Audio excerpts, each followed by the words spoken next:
Coucou, je suis de retour sur ce podcast et comme tu peux le voir, je suis accompagnée de mon légendaire micro rose à poil. Oui, puisque je m'essaye au podcast vidéo, je me suis dit allez, qui peut le plus peut le moins, et comme ça te permet de voir ma bouille pendant que je parle et de voir la bouille de mon micro. Du coup, j'ai eu envie de revenir à un sujet hyper fondamental en fait selon moi et que j'ai pas encore abordé dans ce podcast, mais à coup de pas.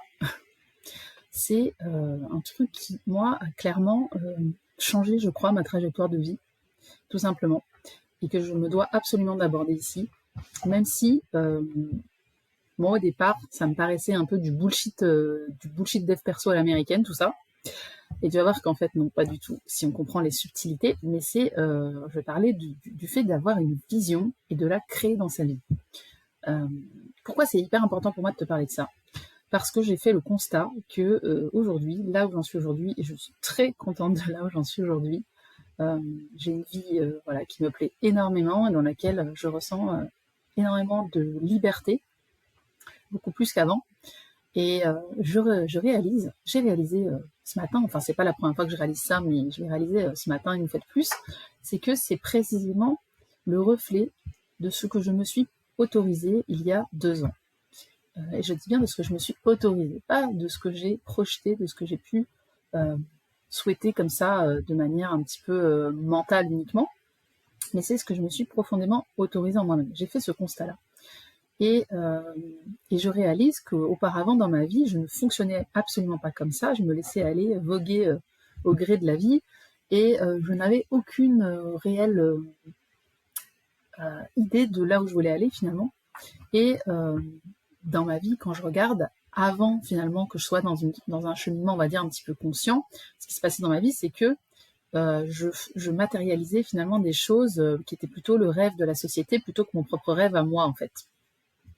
Et donc, j'avais envie de te partager dans cet épisode comment faire, en fait, pour avoir l'impression de reprendre un petit peu les rênes de sa vie et aller vers ce qu'on souhaite vraiment soi au fond de soi, et pas parce que les autres veulent pour nous, ou ce qu'on a été conditionné à vouloir, en fait. Et pour moi, il y a vraiment 4 étapes là-dedans qui sont importantes à comprendre. Et bien souvent, on connaît certaines de ces étapes, mais on ne les connaît pas toutes. Et si aujourd'hui tu n'obtiens pas, tu n'as pas la vie que tu souhaites avoir, que ce soit sur le plan professionnel, par exemple, tu es peut-être dans un boulot, certes en CDI et bien payé, mais qui te laisse pas du tout de temps pour faire ce que tu as envie de faire, qui te bouffe toute ton énergie, ou tu as l'impression de galérer avec l'argent en permanence, ou c'est au niveau, ça peut être au niveau amoureux, tu as l'impression de rencontrer toujours le même type de personnes qui ne te correspondent pas, ça peut être au niveau du lieu de vie, tu te plais pas là où tu habites, où tu vis, au niveau des fréquentations, tu n'as pas l'impression de rencontrer des personnes qui te correspondent, voilà, ça peut être tout ça. Et là, c'est juste des exemples que je cite, mais moi, aujourd'hui, vraiment, j'ai cette sensation que la vie que j'ai aujourd'hui est précisément le reflet de tout ce que je me suis autorisée au niveau de à quoi j'ai envie d'occuper mes journées, quel est le degré de liberté que j'ai envie d'avoir pour faire ce que j'ai envie de faire, comment j'ai envie que ça se passe pour moi dans ma relation, dans mes relations personnelles, dans ma relation de couple, dans les personnes quel type de personnes j'ai envie de fréquenter, à quoi j'ai envie d'occuper mes week-ends, mes vacances, dans quel cadre de vie j'ai envie de vivre, tout ça. Et en fait, donc je vais t'expliquer un petit peu les 4 étapes qui sont importantes à comprendre pour parvenir en fait à avoir cette sensation de waouh, j'ai vraiment dans ma vie ce que je souhaitais il y a 2 ans. Et tu vois, là je suis à nouveau dedans puisque aujourd'hui j'ai vraiment le sentiment d'avoir tout ce que je me suis autorisé finalement il y a 2 ans. Et là je commence à me dire ok, maintenant qu'est-ce que j'ai envie de m'autoriser et pour aller où est-ce que j'ai envie d'aller dans 2 ans, parce qu'en fait ce travail-là, voilà, c'est à refaire continuellement. Puisque en fait ce que j'ai aujourd'hui, à partir de là je peux aller plus loin et souhaiter autre chose, et pas forcément sur le plan seulement matériel bien évidemment, mais surtout sur le plan de qu'est-ce que j'ai envie de ressentir dans ma vie, qu'est-ce que j'ai envie d'avoir comme sensation, comme expérience, etc. Et donc à cette occasion où je suis en train un petit peu de réfléchir à tout ça, je me suis dit que c'était intéressant d'aller regarder quelles sont les étapes qui m'ont permis d'arriver là où je suis aujourd'hui et de le partager avec toi. Parce que bien souvent, quand on n'obtient pas ce qu'on souhaite dans sa vie, c'est que sur ces 4 étapes que je vais détailler, il y en a certaines qui pêchent en fait. Et donc on a l'impression pourtant de faire certaines choses, mais on le fait pas en fait comme il faudrait pour que vraiment ça fonctionne en fait. Et je sais qu'il y a aussi beaucoup de préjugés par rapport à tout ce qui est manifestation, ce qu'on appelle la manifestation dans le langage, dans le jargon du dev perso et de la spiritualité. C'est cette idée que quand on pense quelque chose, on finit par le voir se matérialiser en fait dans sa vie. En fait, c'est un petit peu plus complexe que ça, et c'est ce qu'on va voir aussi dans cet épisode. Déjà, donc, il y a la première étape, et effectivement, c'est d'imaginer mentalement les choses qu'on voudrait dans sa vie, sans se censurer directement par soit des pensées automatiques du style, par exemple, cette pensée automatique de oui, mais enfin bon, faut bien gagner sa vie. Oui, enfin bon, c'est pas avec ce genre de boulot qu'on peut vivre. Ce genre de choses. Voilà, ce genre de pensées un peu automatiques qu'on peut avoir et sur lesquelles il faut être très vigilant parce que en fait, elles sont automatiques et elles viennent vraiment de notre conditionnement, de notre éducation. Donc il y a déjà effectivement ça à identifier. Et je reviens aussi sur une notion importante, c'est que moi j'entends aussi souvent par rapport à ces sujets-là des personnes assez lucides, et j'en fais partie aussi, qui vont dire « Ouais mais c'est bien gentil tout ça, mais finalement on n'a pas tous les mêmes chances. » Et c'est vrai, si tu nais en France dans une famille de classe moyenne, tu n'as pas du tout les mêmes chances dans la vie que quelqu'un qui naît à Calcutta dans un bidonville, c'est une évidence. Par contre, le mécanisme de la manifestation va être le même, quelle que soit ta situation de départ. C'est qu'en fait, tu vas quand même avoir cette capacité à pouvoir te projeter vers ce que tu souhaiterais avoir, et ce que tu vas souhaiter avoir, ou accomplir, ou ressentir dans ta vie, va être dépendant de ta situation à l'instant T, là où tu es. Et typiquement, moi, ce que je m'autorise aujourd'hui, par exemple, à souhaiter pour dans 2 ans, je ne me l'autorisais pas il y a 2 ans. Voilà. Et donc, quel que soit l'endroit où tu es né et là où tu en es dans ta vie, tu as cette capacité de toute façon à pouvoir manifester ce que tu souhaites. Voilà.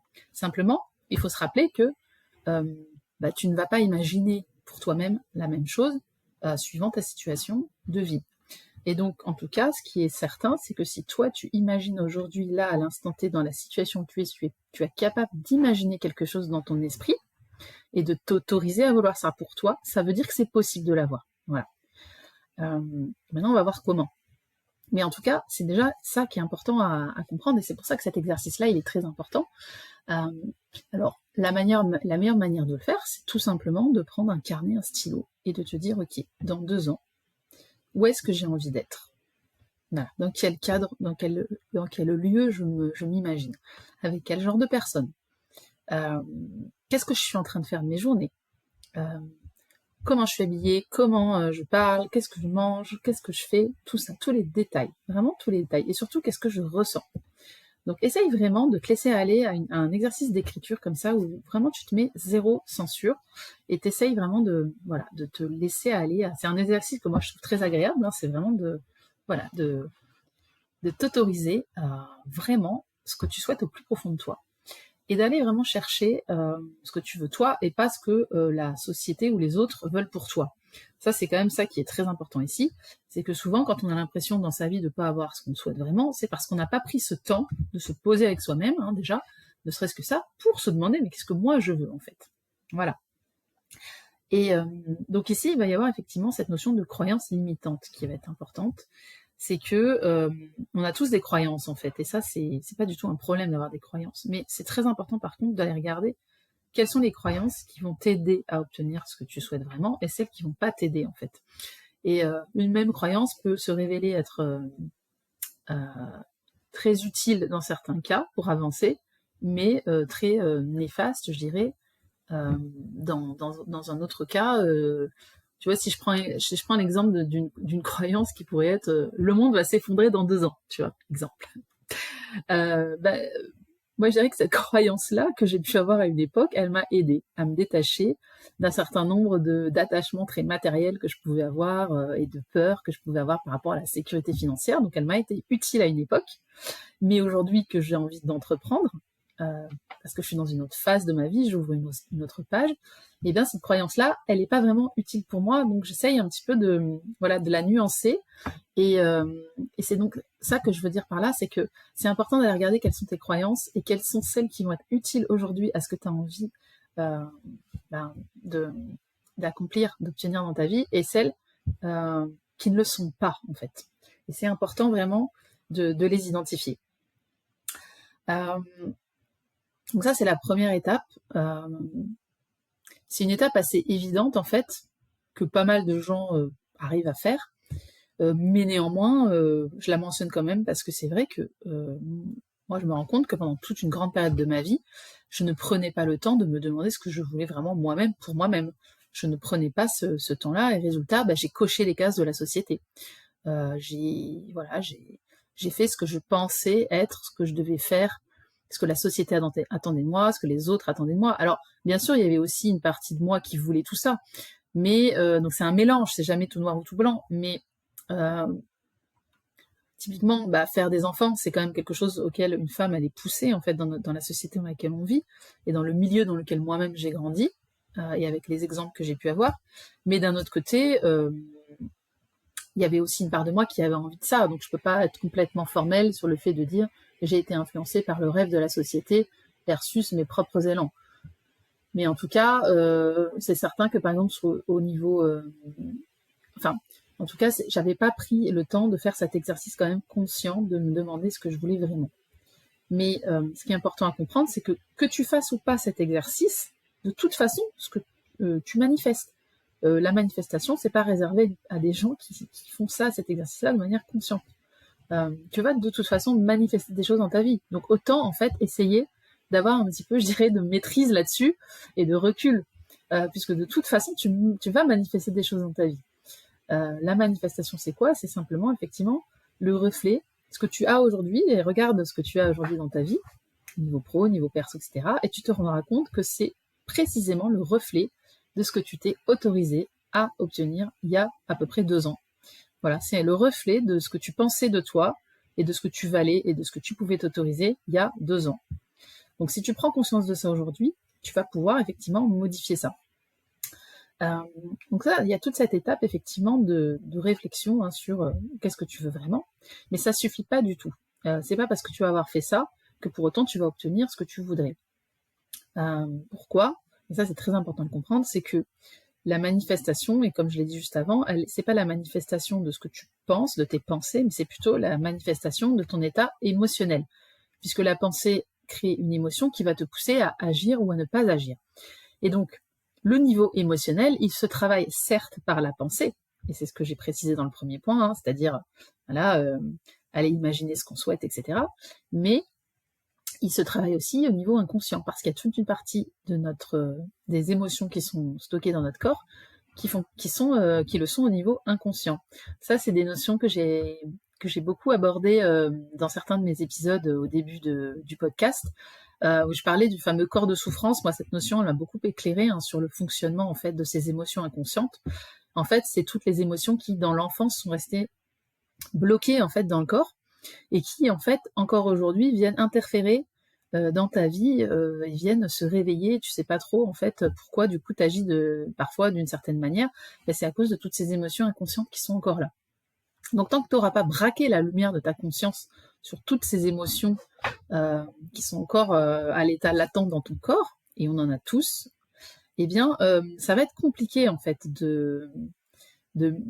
finalement de manifester ce que tu souhaites au niveau de ta pensée, parce qu'en fait, toutes ces émotions inconscientes vont venir interférer, en fait.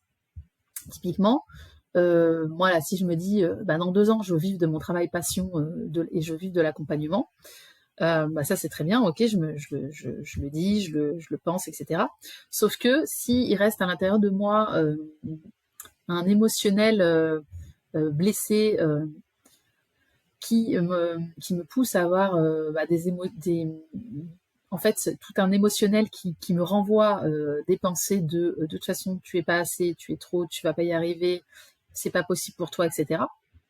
Eh bien, tout ça va venir interférer, et je n'arriverai pas effectivement à obtenir ce que je veux, parce qu'au moment de passer à l'action, je ne ferai pas ce qu'il faut pour aller vers ce que je souhaite. Donc en fait, c'est très important de comprendre que ce niveau émotionnel, on peut certes le maîtriser avec ses pensées conscientes, mais il faut aussi surtout aller travailler le niveau inconscient. Et tant qu'on n'a pas été travailler ce niveau inconscient, eh bien on a l'impression un petit peu de se cogner à un mur en permanence, c'est-à-dire qu'on se dit ah, mais je comprends pas, typiquement je sais pas moi dans les relations amoureuses, ça peut être mais j'en ai marre, je rencontre toujours le même type de mec ou de nana et je répète sans arrêt le même schéma et j'obtiens pas ce que je veux. Mais c'est parce qu'effectivement, tant qu'on n'a pas pris conscience de ces schémas émotionnels inconscients, et ça commence par la prise de conscience déjà de ce schéma répétitif, eh bien, on va sans arrêt se heurter aux mêmes choses.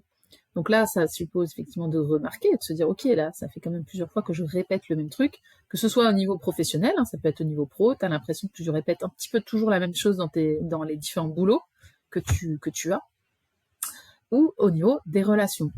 Et donc ça, c'est déjà un step important, c'est de voir ces boucles de répétition. Ça, c'est une étape hyper importante. Et ensuite, c'est d'aller libérer cet émotionnel qui fait que tu reproduis sans arrêt et sans arrêt et sans arrêt toujours ces situations. Les personnages, on va dire, les masques changent, les décors changent, mais au fond, tu vois bien que la situation, elle est toujours un peu la même. Hein.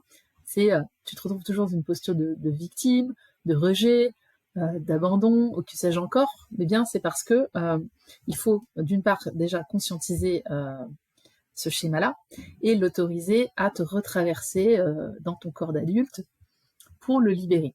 Et ça, il y a plusieurs manières de le faire, mais le mieux, c'est quand même, à un moment donné, de se faire accompagner par un ou une thérapeute.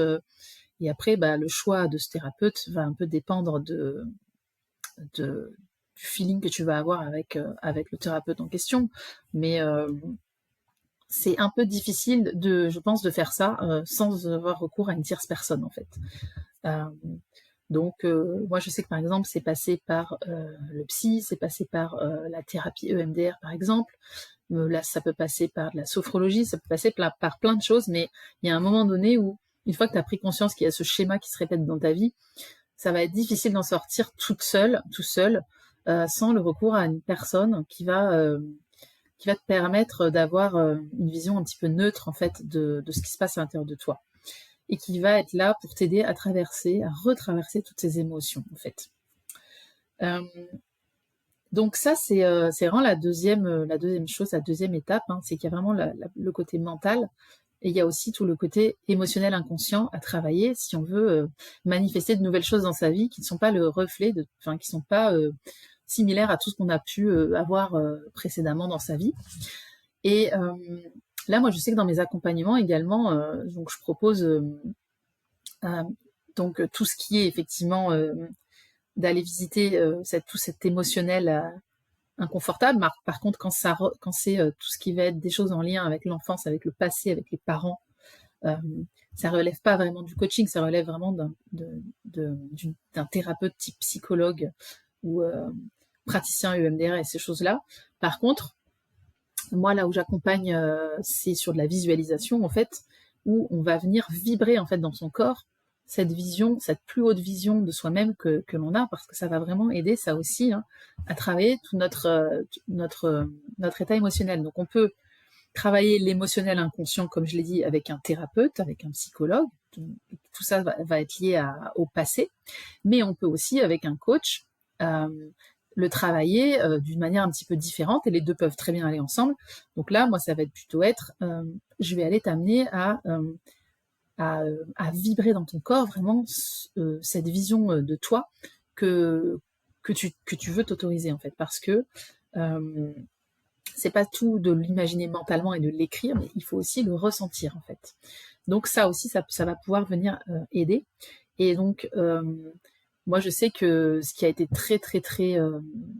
ce qui m'a vraiment aidé dans mon cheminement, c'est une visualisation où vraiment, je me mets dans la peau de cette personne que j'ai envie d'être, et vraiment d'imaginer qu'est-ce qu'il y a autour de moi, qu'est-ce que je suis en train de dire, quelles sont les personnes qui sont autour de moi, quel est mon lieu de vie, quel est mon cadre de vie, qu'est-ce que je ressens, et tout ça va vraiment avoir un effet très puissant sur ce que tu vas t'autoriser en fait dans ta vie.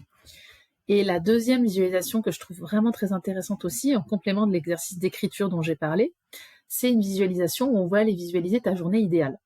Parce que ça peut vraiment aider pour les personnes justement qui ont du mal, et ça peut arriver, à prendre leur stylo, leur papier et à se projeter dans la vision qu'elles souhaitent. Parce que le conditionnement de la société, de notre éducation sont si forts que parfois on s'auto-censure et on a beaucoup de mal en fait à revenir à qu'est-ce qu'on veut vraiment. Donc là, ce qui va être intéressant, c'est d'aller donc sur des choses assez simples, comme par exemple donc, te visualiser dans ta journée idéale. On va aller voyager dans une journée idéale où on se met zéro censure et on va aller voir voilà, quelles sont ces choses qui vont venir composer ta journée idéale. Et ce qui est super intéressant, c'est de se rendre compte que souvent on se dit ah mais moi ma journée idéale, en fait ce que je veux c'est ce que tout le monde veut, ça n'a rien de très original, et en fait pas du tout. C'est marrant parce que tu te rends compte que ta journée idéale elle est totalement unique par rapport à ce que quelqu'un à ce que quelqu'un d'autre pourrait vouloir. Pour avoir accompagné pas mal de personnes, c'était marrant parce que je me disais ah ouais c'est marrant parce que sa journée idéale n'est pas du tout la même que la mienne. Et une fois qu'on a fait cette visualisation de la journée idéale, ce qui est génial, c'est qu'il faut aller creuser un petit peu, c'est dire ok, pourquoi tu veux faire ça dans ta journée, pourquoi tu vas te promener dans la forêt dans ta journée idéale, pourquoi tu vas à cette fête rencontrer des amis, pourquoi tu vas dans ce petit resto là, qu'est-ce que ça dit de toi et de ce que tu aimes et de ce qui est important pour toi. Voilà, c'est surtout ça qui est très important à aller regarder. Et une autre manière aussi d'aller chercher ça, si tu es moins visualisation, et que tu préfères des choses pareilles, un petit peu plus écrites sur du papier, et ça du coup je t'invite à pouvoir le faire juste après l'écoute de ce podcast, c'est vraiment te demander quels sont les lieux qui m'inspirent et les personnes qui m'inspirent. Essaye vraiment d'être attentive à quand tu vas dans un endroit. Moi je sais que ça m'arrive assez souvent, je vais dans un endroit et tu sais, tu te dis ah là je me sens chez moi, je sens un truc avec ce lieu, je sens quelque chose. Et là, l'idée, c'est pas de se dire je dois absolument partir vivre dans cet endroit, parce que c'est pas forcément ça l'idée. Mais c'est de se dire, ok, c'est pourquoi est-ce que je sens cette connexion avec ce lieu? Qu'est-ce que ça dit de moi et de mes besoins et de mes envies, de mes élans en fait? Pourquoi quand je suis allée dans cet écolieu, ou pourquoi quand je suis allée sur cette plage, ou pourquoi quand je suis allée dans ce village, ou chez tel ou tel ami, etc. Pourquoi j'ai ressenti ce truc de ah, je me sens tellement bien ici? Ça veut pas forcément dire qu'il faut que tu ailles vivre là, mais ça veut dire qu'en fait, ça dit des choses de toi et de tes besoins et de ce que tu as envie de voir se matérialiser dans ta vie. Et ça peut vraiment être des indicateurs très intéressants de ce que tu souhaites. Et également, va regarder les personnes qui t'inspirent. Et c'est pareil, les personnes qui t'inspirent, ça va pas forcément dire que tu veux devenir comme elles et que tu veux les copier, mais ça va te donner des indications sur ce que tu souhaites vraiment matérialiser dans ta vie. Moi, par exemple, je sais que les personnes qui m'inspirent, c'est toujours des personnes qui ont cette capacité à créer du beau à partir de rien, à créer du beau à partir d'éléments de la nature, etc. Ça m'inspire profondément et j'en ai tiré plein d'informations sur finalement où est-ce que je veux me diriger dans ma vie, vers quoi je veux tendre, etc. Parce que si tu ressens cette connexion avec ces personnes et avec ces lieux-là, c'est qu'il y a une part de toi qui est déjà en fait une part de ce lieu, une part de cette personne. Et c'est ça qui est très intéressant à voir. Donc regarde les lieux, les personnes qui t'inspirent, et ça te dira ces choses qui sont qui sont à l'état latente en toi et que en fond tu as envie d'aller développer, d'aller faire croître en fait. Parce qu'en fait, et ça c'est un élément hyper aidant aussi, hyper important à comprendre, c'est que finalement, cette vision, cette plus belle vision que tu as de toi et que tu voudrais manifester, matérialiser dans ta vie, il faut bien comprendre une chose, c'est qu'elle existe en toi à l'état de graine. Elle existe en toi à l'état de graine. C'est pas quelque chose qui est extérieur à toi. Et c'est pour ça que si tu connectes réellement à ton élan intérieur profond et à ce que toi tu veux vraiment, tu ne peux que le matérialiser dans ta vie, puisqu'en fait, c'est quelque chose qui est déjà présent en toi. Tu ne peux pas vouloir et imaginer et avoir un élan vers quelque chose qui n'est pas déjà toi. Et c'est ça qui est super beau, en fait. C'est que En fait, quand on s'autorise la plus belle vision de soi-même et qu'on tend vers cette vision, en fait, on ne fait que arroser et faire croître la graine qui est déjà en nous. Et c'est pour ça qu'en fait, tu ressens cette connexion avec certains lieux particuliers ou avec certaines personnes particulières, des personnes que tu admires.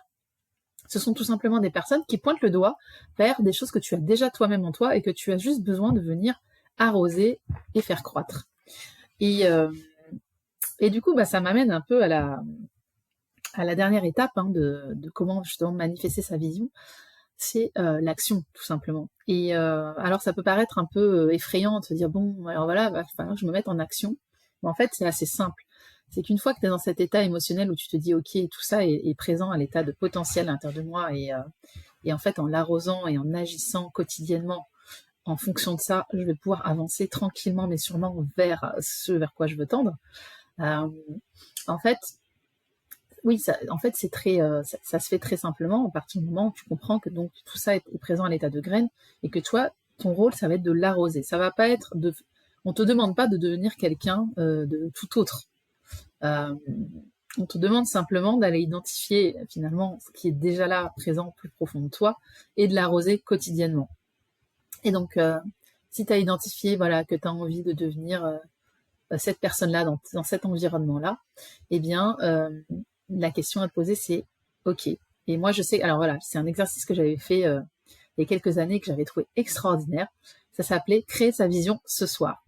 Et je t'invite du coup à le faire. C'est voilà, si t'as au plus profond de toi, t'as quelque chose, t'as un rêve vers lequel tu voudrais tendre, et t'as déjà un peu en tête la personne que t'as envie d'être, eh bien pourquoi ne pas commencer à la créer dès ce soir, c'est-à-dire là, ce soir, une fois que t'auras, enfin ce soir, je dis ce soir, mais c'est peut-être, t'es peut-être en train d'écouter ce podcast le matin ou l'après-midi, mais une fois que t'auras éteint ce podcast et que t'auras fini de m'écouter, et si tu créais donc cette vision, je dirais, idéale de toi, qui est en fait déjà toi, si tu l'as créée dès aujourd'hui, qu'est-ce que ça voudrait dire en termes de qu'est-ce que tu penses, qu'est-ce que tu dis et qu'est-ce que tu fais. Voilà. Cette version idéale de toi, est-ce qu'elle serait vraiment en train de te raconter tout ce bullshit que tu te racontes dans ta tête en permanence avec ton mental? Est-ce qu'elle serait en train de te juger, de te dévaloriser? Est-ce qu'elle serait en train de bitcher sur les autres? Est-ce qu'elle serait en train de scroller sur son téléphone? Voilà. L'idée, c'est pas du tout de se culpabiliser, mais c'est de se responsabiliser sur finalement cette version de toi vers laquelle tu veux tendre, elle est déjà là. Mais il ne tient qu'à toi de la faire exister, en fait. Parce que, une fois de plus, je le répète, si tu es capable d'imaginer ça, c'est que ça existe. C'est tout. Et donc, tu peux commencer dès maintenant à créer cette version de toi qui obtient finalement toutes ces choses que tu voudrais dans ta vie. Alors, je reprends un peu mes petites notes pour être sûre de ne rien oublier. Mais ouais, si je récapitule un petit peu du coup tout ce qu'on s'est dit, plusieurs étapes donc, pour arriver à créer dans ta vie ce que tu souhaites. Et vraiment, moi j'ai testé toutes ces choses, toutes ces étapes, et je te garantis que en 2 ans, j'ai réellement vu que je pouvais, que j'étais partie d'un souhait profond de ce que je veux être et ce vers quoi je veux tendre, et de par effet ricochet ce que je souhaite avoir dans ma vie en termes de comment s'organisent mes journées, qu'est-ce que je fais de mes journées, quel type de personnes je fréquente, etc. Et vraiment, j'ai vu les choses se matérialiser dans ma vie d'une manière absolument incroyable, mais il y a vraiment donc ces étapes à suivre. C'est déjà t'autoriser à prendre le temps de savoir ce que tu veux vraiment être, ce que tu veux vraiment obtenir. Prends ce temps-là, vraiment. Parce que si tu ne le prends pas, si tu ne t'autorises pas à rêver, tu seras rêvé par la société et par les autres. Et dans la vision chamanique de la vie, on dit, il y a 2 catégories de gens, ceux qui rêvent et ceux qui se font rêver, ceux qui sont rêvés par la société. Donc fais très attention, parce que si tu ne prends pas le temps de te poser la question de ce que tu veux dans ta vie, de ce que tu veux vraiment, eh bien ne t'inquiète pas que la société, elle a déjà un projet pour toi. Les Elon Musk et compagnie, ne t'inquiète pas que eux, ils savent très bien ce qu'ils veulent faire de toi. Donc, si tu veux reprendre un petit peu ton pouvoir, commence par ça, par te demander, finalement, mais moi, qu'est-ce que je veux au fond? Euh, donc, ça commence par là déjà. Et prends conscience, du coup, aussi de toutes les croyances limitantes que tu peux avoir, que tu prends pour des vérités, mais qu'en fait, tu peux toujours être amené à re-questionner pour t'aider à aller vers ce que tu veux. Donc ça, c'est toute la partie un petit peu mentale. Et après, il y a vraiment la partie donc émotionnelle inconsciente, puisque donc ton mental ici que tu travailles va venir travailler les émotions, va venir déclencher des émotions qui vont te donner envie d'agir. Donc ça, très bien, parfait. Sauf que, deuxième étape, il faut aussi prendre conscience de toutes les émotions inconscientes qui vont venir interférer avec tout ce travail plus conscient que tu fais, et qui est très bien, sauf que si tu ne prends pas en compte toute la partie inconsciente, ça ne servira à rien.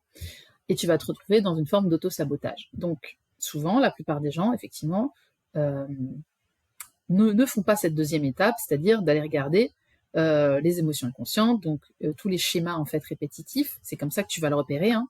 Regarde les patterns dans ta vie, regarde ce qui se répète au niveau des relations, amoureuses ou autres, au niveau du boulot, au niveau des situations dans lesquelles tu te retrouves. Ça, ce sont des indicateurs d'émotions inconscientes que tu n'as toujours pas été conscientisé et travaillé. Voilà. Donc pars de ça, pars de là. Et fais-toi aider par un thérapeute de ton choix pour aller revisiter ces émotions inconscientes. C'est pas agréable, mais je peux te garantir que ça paye. Et enfin, effectivement, après, c'est deux éléments qu'on peut donc aussi aller travailler davantage en coaching. Hein. C'est en parallèle de ce travail un petit peu plus profond sur le passé, c'est vraiment, dès aujourd'hui, on peut aussi s'autoriser à vibrer émotionnellement cette plus belle vision qu'on a de soi, de manière assez simple, via des exercices de visualisation ou aller regarder un petit peu ce qui va t'inspirer dans ta vie, les lieux, les personnes qui t'inspirent. Et enfin, une fois que tu as un petit peu déterminé vers quoi tu veux te diriger, ben, vraiment te dire, ok, dès aujourd'hui, j'ai la possibilité de penser différemment, parler différemment, agir différemment, et ça de manière assez simple finalement. Donc ouais, si t'attendais que quelqu'un te le dise, ben, je te le dis, voilà, crée ta vision dès aujourd'hui, dès ce soir. Voilà, c'est possible, puisqu'en fait, cette vision que tu portes en toi, elle existe déjà en toi. Donc en fait, il n'y a rien à inventer de mirobolant, c'est déjà là. Et il y a juste à arroser la graine et à la laisser pousser. Donc, je terminerai par deux éléments quand même aussi par rapport à cette notion de vision créative et de rêve. C'est que là, on a parlé beaucoup de l'individuel et c'est très important. Moi, je trouve que l'individuel, je dirais, c'est la première brique indispensable en fait.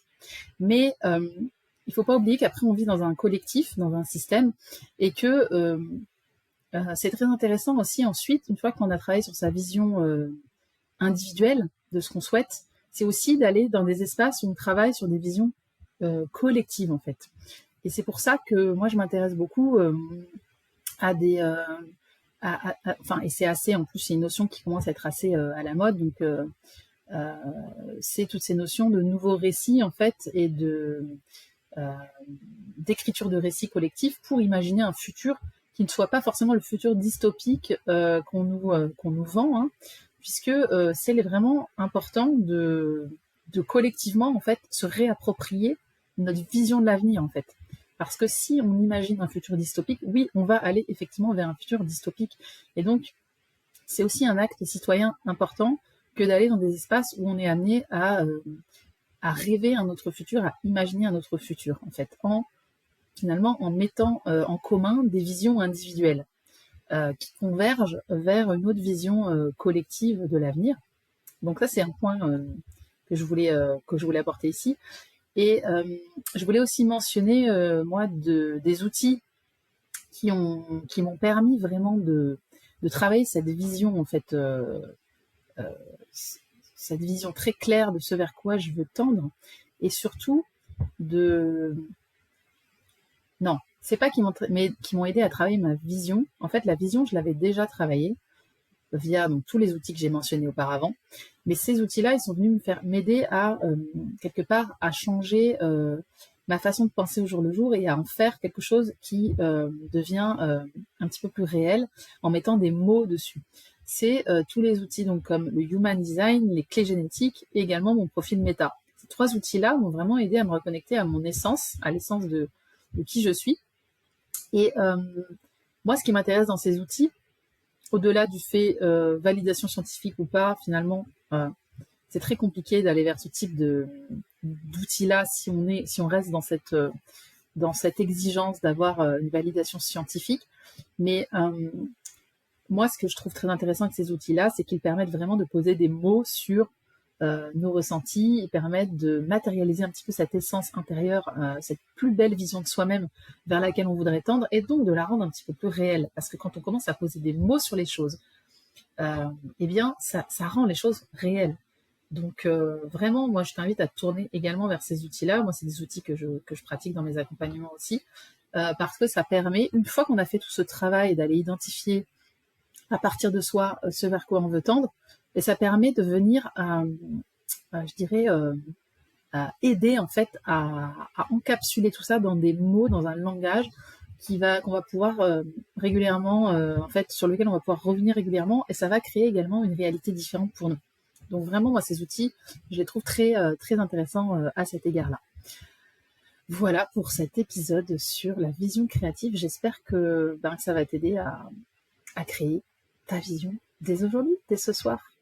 Et qu'est-ce que tu crois que je suis en train de faire, moi, pendant que j'enregistre ce podcast? Eh bien voilà, je suis en train, moi aussi, d'avancer vers celle que je suis déjà et que je veux devenir. Et je te souhaite la même chose pour toi. Je t'embrasse très fort et je te dis à très vite.